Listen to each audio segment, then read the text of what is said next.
Hi hello ನಮಸ್ತೆ, welcome back my YouTube channel lucky wife Kannada blogs. ಎಲ್ಲರೂ ಹೇಗಿದ್ದೀರಾ? ಆರಾಮಾಗಿದ್ದೀರಾ ಅಂತ ಅಂದ್ಕೊತೀನಿ.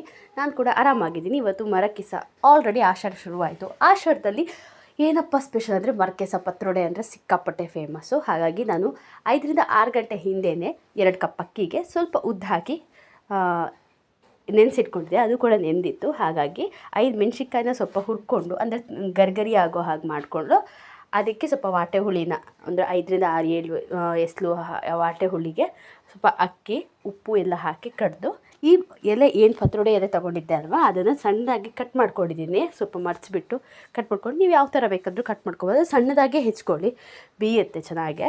ಹಾಗಾಗಿ 2ನೇ ಸುತ್ತಿಂದ ಅಕ್ಕಿ ಸ್ವಲ್ಪ ಬರುತ್ತೆ ಅಲ್ವಾ, ಅದಕ್ಕೂ ಸ್ವಲ್ಪ ವಾಟೆ ಹುಳಿ ಹಾಕ್ಕೊಂಡೇ ಕಡೀರಿ. ನೋಡ್ಬೋದು ಚೆನ್ನಾಗಿ ನೈಸಾಗಿ ಹೋಗಬೇಕು, ತರಿಯಾಗಿ ಕಟ್ಕೋಬೇಡಿ, ನೈಸಾಗಿ ಕಟ್ಕೊಳ್ಳಿ. ಕಡ್ದು ಆಮೇಲೆ ಎಲೆನ ಚೆನ್ನಾಗಿ ಅದಕ್ಕೆ ಮಿಕ್ಸ್ ಹೊಡಿಬೇಕು, ಮಿಕ್ಸ್ ಮಾಡಬೇಕು ಕೂಡ ಚೆನ್ನಾಗಿ. ನೋಡಿ ಎಷ್ಟು ಸಖತ್ತಾಗಿರುತ್ತಂತೆ. ಅದಕ್ಕೆ ಅಂಟುತ್ತೆ ಎಲೆಗೆ ಆ ಹಿಟ್ಟು. ನೀರು ಹಾಕಿಲ್ಲ ಅಂದರೆ ಅಂಟುತ್ತೆ. ಜಾಸ್ತಿ ನೀರು ಹಾಕಬೇಡಿ, ಎಷ್ಟು ಬೇಕೋ ಅಷ್ಟರಲ್ಲೇ ಲಿಮಿಟಲ್ಲಿ ಹಾಕ್ಕೊಳ್ಳಿ.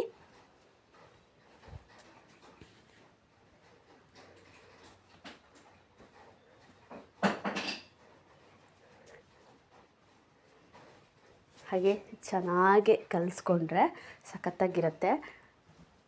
ಹಾಗೆ ನಿಮ್ಮ ಕಡೆ ಯಾವ ಥರ ಮಾಡ್ತೀರಂತ ಪ್ಲೀಸ್ ನಂಗೆ ಆದಷ್ಟು ಕಮೆಂಟ್ ಮಾಡಿ. ಹಾಗೆ ನಿಮ್ಮ ಫ್ಯಾಮಿಲಿ ಫ್ರೆಂಡ್ಸು ಕೂಡ ವೀಡಿಯೋ ಶೇರ್ ಮಾಡಿ. ಸಬ್ಸ್ಕ್ರೈಬ್ ಮಾಡೋಕ್ಕೆ ಹೇಳಿ, ನಿಮ್ಮ ಮನೆ ಮಗಳು ವೀಡಿಯೋ ಅಲ್ವಾ, ಸಬ್ಸ್ಕ್ರೈಬ್ ಮಾಡೋಕ್ಕೆ ಹೇಳಿ. ಇನ್ನೂ ಒಳ್ಳೊಳ್ಳೆ ಕಂಟೆಂಟಲ್ಲಿ ವೀಡಿಯೋ ಹಾಕ್ತೀನಿ. ಹಾಗೆ ಈ ಕಡೆ ಒಂದು ಸ್ವಲ್ಪ ಮಸಾಲ ರೆಡಿ ಮಾಡ್ಕೊಳ್ಳೋಣ ಅಂತ ಹೇಳಿ ಬಾಣಲೆಗೆ ಒಂದು 3ರಿಂದ 4 ಸ್ಪೂನ್ ಎಣ್ಣೆ ಬೇಕೇ ಬೇಕು. ಯಾಕಂದರೆ ಇದು ಸ್ವಲ್ಪ ಎಣ್ಣೆ ಐಟಮ್ ಜಾಸ್ತಿ ಇರಬೇಕು. ಹಾಗಾಗಿ ಗಸಗಸೆ 1 ಸ್ಪೂನ್ ಫುಲ್ ಹಾಕ್ಕೊಂಡಿದ್ದೀನಿ. 1 ಸ್ಪೂನ್ ಹಾಕ್ಕೊಬೇಕು.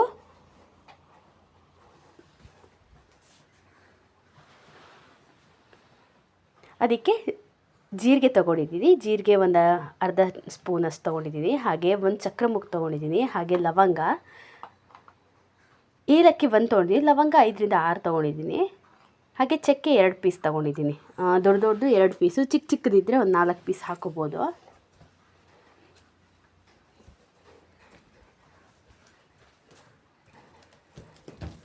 ಹಾಗೆ ಗೋಡಂಬಿ ಕೂಡ ಹಾಕ್ಕೊಂಡಿದ್ದೀನಿ. ಗೋಡಂಬಿ ಇದ್ದರೆ ಹಾಕ್ಬೋದು, ಇಲ್ಲಿದ್ದರೆ ಸ್ಕಿಪ್ ಮಾಡ್ಬೋದು. ಹಾಗೆ ಶುಂಠಿ 2 ಪೀಸ್ ಹಾಕ್ಕೊಂಡಿದ್ದೀನಿ. ಹಾಗೆ ಇದಕ್ಕೆ ಕೊತ್ತಂಬರಿ 1 ಹಿಡಿಯಷ್ಟು ಹಾಕ್ಕೊಂಡಿದ್ದೀನಿ. 1 ಹಿಡಿಯಷ್ಟು ಹಾಕ್ಕೊಂಡಿದ್ದೀನಿ.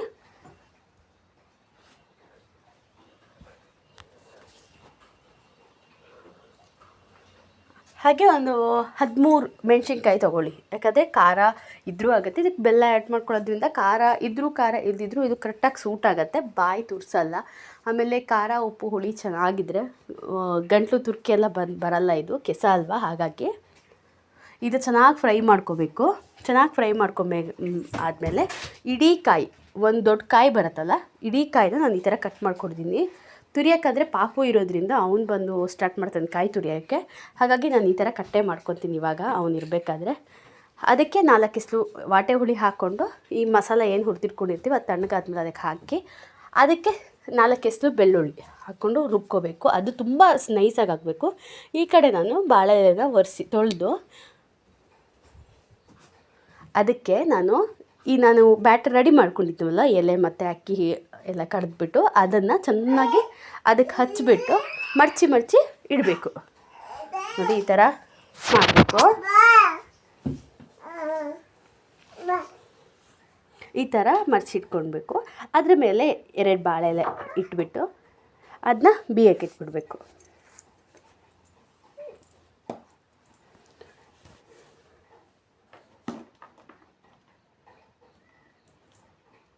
ನೋಡಿ ಈ ಥರ ಬೆಂದ್ಕೊಳ್ಳುತ್ತೆ.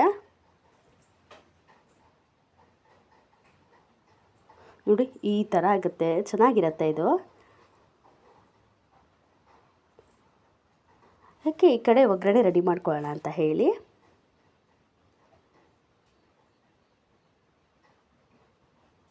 ಒಗ್ಗರಣೆಗೆ ಒಂದು ಚಿಕ್ಕ ಲೋಟದಲ್ಲಿ 1/2 ಲೋಟ ಆದರೂ ಎಣ್ಣೆ ಬೇಕೇ ಬೇಕು. ಯಾಕಂದರೆ ಎಣ್ಣೆ ತುಂಬ ಬೇಕು, ಇಲ್ಲ ತಳ ಹಿಡಿದ್ಬಿಡುತ್ತೆ. ಎಣ್ಣೆ ಬೇಕಿದಕ್ಕೆ, ಆಯಿತಾ. 1 ಸ್ಪೂನಷ್ಟು ಸಾಸಿವೆ ಹಾಕ್ಕೊಂಡಿದ್ದೀನಿ ಒಗ್ಗರಣೆಗೆ. ಚಟ್ಪಟ ಅನ್ಬೇಕಾದ್ರೇ ಪಲಾವ್ ಸೊಪ್ಪಿದ್ರೆ ಚೆನ್ನಾಗಿ ಸ್ಮೆಲ್ ಬರುತ್ತೆ, ಘಮ ಘಮ ಅಂತಿರುತ್ತೆ. ನಾವು ಪತ್ರೊಡೆ ಮಾಡ್ತಿದ್ದೀವಿ ಅಂದರೆ ಹೊರಗಡೆ ಎಲ್ಲ ಗೊತ್ತಾಗ್ಬಿಡುತ್ತೆ, ಚೆನ್ನಾಗಿರುತ್ತೆ. ಹಾಗಾಗಿ ಪಲಾವ್ ಸೊಪ್ಪನ್ನು ಯೂಸ್ ಮಾಡ್ಕೊತೀನಿ ನಾನು. ಹಾಗೆ ಕರಿಬೇವು, ಒಣಮೆಣ್ಸಿನ್ಕಾಯಿ 2 ತೊಗೊಂಡಿದ್ದೀನಿ ನಾನು. ಹಾಗೆ ಈರುಳ್ಳಿ ಮಾತ್ರ ನೀವು ಇದಕ್ಕೆ ಜಾಸ್ತಿ ತೊಗೋಬೇಕಾಗತ್ತೆ. ನಾನು ದೊಡ್ಡದು 2 ಈರುಳ್ಳಿ ತೊಗೊಂಡಿದ್ದೆ. ಚೆನ್ನಾಗಿ ಅದು ಗೋಲ್ಡನ್ ಕಲರ್ ಫ್ರೈ ಆಗಬೇಕು. ಆ ಎಣ್ಣೆ ಏನಿದೆ, ಈರುಳ್ಳಿ ಫುಲ್ ಎಣ್ಣೆ ಬಿಟ್ಕೊಬಿಡಬೇಕು. ಹಾಗೆ ಅಲ್ಲಿವರೆಗೂ ಫ್ರೈ ಮಾಡ್ಕೋಬೇಕು. ಚೆನ್ನಾಗಿ ಕೆಂಪಗಾಗತ್ತದು.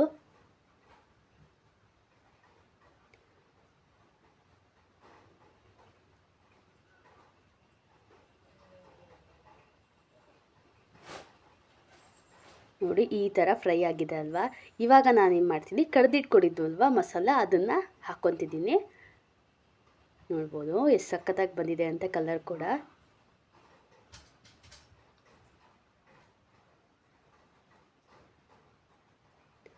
ಅದಕ್ಕೆ ಹಾಕ್ಕೊಂಡು ನಿಮ್ಗೆ ಎಷ್ಟಕ್ಕೆ ಬೇಕು ತೆಳ್ಳಗೆ ಅಷ್ಟು ಮಾಡ್ಕೊಳ್ಳಿ. ಕುದಿಬೇಕಾದ್ರೆ ದಪ್ಪ ಆಗೇ ಆಗುತ್ತೆ.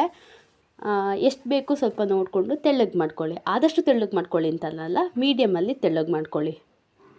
ನಾನು ಮೀಡಿಯಮ್ ಜಾರಲ್ಲಿ ಖಾರ ಕಡ್ದಿರೋದ್ರಿಂದ ಅದಕ್ಕೆ ನಾನು 2 ಜಾರಷ್ಟು ನೀರು ಹಾಕ್ಕೊಂಡಿದ್ದೀನಿ. ಇದಕ್ಕೆ 1 ಜಾರ್ ತೊಗೊಂಡು ಮತ್ತೊಂದು ಜಾರು ಮುಕ್ಕಾಲು ಭಾಗದಷ್ಟು ತೊಗೊಂಡಿದ್ದೀನಿ.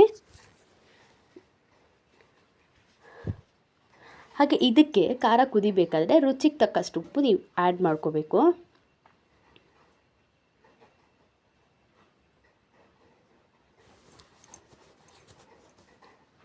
ನೋಡ್ಬೋದು ನಾನು ಅದು ತೊಗೊಂಡಿದ್ದೆ ಅಲ್ವಾ ಎಲೆನ, ಅದನ್ನ ಚಿಕ್ಕದಾಗಿ ಪೀಸ್ ಮಾಡ್ಕೊಂಡಿದ್ದೀನಿ. ಹಾಗೆ ಇಡೀ ಎಲ್ಲ ಹಾಕಕ್ಕೆ ಹೋಗ್ಬಿಡಿ, ಚೆನ್ನಾಗಿರಲ್ಲ. ಈ ಥರ ಪೀಸ್ ಮಾಡಿಕೊಂಡ್ರೆ ಖಾರ ಎಲ್ಲ ಚೆನ್ನಾಗಿ ಎಳ್ಕೊಳ್ಳುತ್ತೆ. ಅದು ನಾವು ಮಸಾಲೆ ಎಲ್ಲ ಅರ್ದಿದ್ದಲ್ವಾ, ಕಡ್ದಿದ್ದು ಚೆನ್ನಾಗಿ ಹೀರ್ಕೊಳ್ಳುತ್ತೆ ಅದಕ್ಕೆ. ಹಾಗೆ ನಿಮ್ಮ ಕಡೆ ಯಾವ ಥರ ಮಾಡ್ತೀರಾ ಅಂತ ಪ್ಲೀಸ್ ಆದಷ್ಟು ನನಗೆ ಕಮೆಂಟ್ ಮಾಡಿ ಹೇಳಿ. ಯಾವ ಥರ ಮಾಡ್ತೀರಾ ಏನು ಅಂತ ಕಮೆಂಟ್ ಮಾಡಿ. ನಾನು ಆ ಥರನೂ ಟ್ರೈ ಮಾಡ್ತೀನಿ. ನೀವು ಯಾವ ಥರ ಮಾಡ್ತೀರಾ ಅದನ್ನು ಟ್ರೈ ಮಾಡ್ತೀನಿ ಒಂದ್ಸಲ. ಹಾಗೆ 1 ತುಂಡಷ್ಟು ಬೆಲ್ಲ ಹಾಕಿದ್ದೀನಿ ಇದಕ್ಕೆ. ಇದನ್ನು ಕುದಿತೀರ ಅನ್ಬೇಕಾದ್ರೆ ಇದನ್ನು ಹಾಕೊಂಡ್ಬಿಡೋಣ. ಇದು ತಿನ್ನೋದ್ರಿಂದ ದೇಹಕ್ಕೂ ತುಂಬ ಒಳ್ಳೆಯದು ಅಂತಾರೆ. ನಮ್ಮ ಹೊಟ್ಟೆಲಿ ಏನಾದರೂ ಅನ್ಎಕ್ಸ್ಪೆಕ್ಟೆಡ್ ಆಗಿ ಊಟ ಮಾಡಬೇಕಾದ್ರೆ ಚಿಕ್ಕ ಕೂದಲು ಹೋಗಿದ್ದು ಗೊತ್ತಾಗಲ್ಲ ಯಾರಿಗೂ, ಹೌದಲ್ವಾ? ಏನಾದರೂ ತಿನ್ನಬೇಕಾದ್ರೆ ದಾರ ಹೋಗಿರುತ್ತೆ, ಅಥವಾ ನಾವು ಊಟ ಮಾಡಬೇಕಾದ್ರೆ ಚಿಕ್ಕ ಕೂದಲು ಹೋಗಿರುತ್ತೆ, ಅದು ನೋಡಿರಲ್ಲ ನಾವು. ಆ ಥರದ್ದೆಲ್ಲ ಇದರಲ್ಲಿ ಹೋಗುತ್ತೆ ಅಂತಾರೆ. ಇದು ತುಂಬ ಒಳ್ಳೆಯದು ದೇಹಕ್ಕೆ ಅಂತಾರೆ. ಹಾಗಾಗಿ ಇದನ್ನ ಆಷಾಢ ಟೈಮಲ್ಲಂತೂ ಯಾರು ಮಾಡದೇ ಇರೋ ಯಾರೂ ಇಲ್ಲ. ಮಲೆನಾಡಲ್ಲಿದ್ದವ್ರು ಎಲ್ಲರೂ ತಿಂತಾರೆ.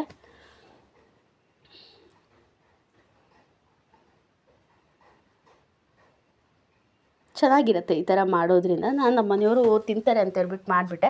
ಅವರು ಈ ಥರ ಖಾರಕ್ಕೆಲ್ಲ ಹಾಕಿದ್ರೆ ತಿನ್ನೋದೇ ಇಲ್ಲ. ಅವ್ರು ಇದನ್ನು ತಿನ್ನೋದೇ ಇಲ್ಲ, ಕೆಸರದ ಐಟಮ್ ಆಗಿರ್ಬೋದು ಏನೂ ತಿನ್ನಲ್ಲ. ಹಾಗಾಗಿ ಅವರೊಬ್ಬರೇ ತಿಂದಿರೋದು ನಮ್ಮ ಮನೆಯಲ್ಲಿ. ನಮ್ಮ ಅತ್ತೆ, ನಾನು, ಪಾಪು ಎಲ್ಲ ತೊಗೊಂಡು ತಿಂದ್ವಿ.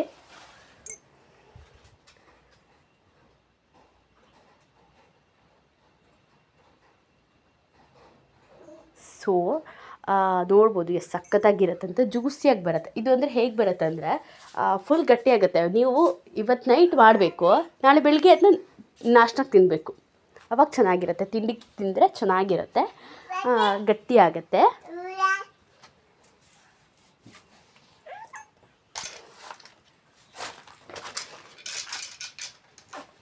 ನೋಡ್ಬೋದು ಚೆನ್ನಾಗಿ ಕುದ್ದಿದೆ. ಇವಾಗ ಹೇಗಿದೆ, ಬೆಳಗ್ಗೆ ಹೇಗಿದೆ, ನಾನು ಅದನ್ನೇ ನೈಟ್ ಮಾಡಿದ್ದು. ಇವಾಗ ಹೇಗಿದೆ ಅಂತ ನಿಮಗೆ ಫೋಟೋನ ಅಟ್ಯಾಚ್ ಮಾಡ್ತೀನಿ ಲಾಸ್ಟಲ್ಲಿ, ನೋಡ್ಬೋದು ನೀವು.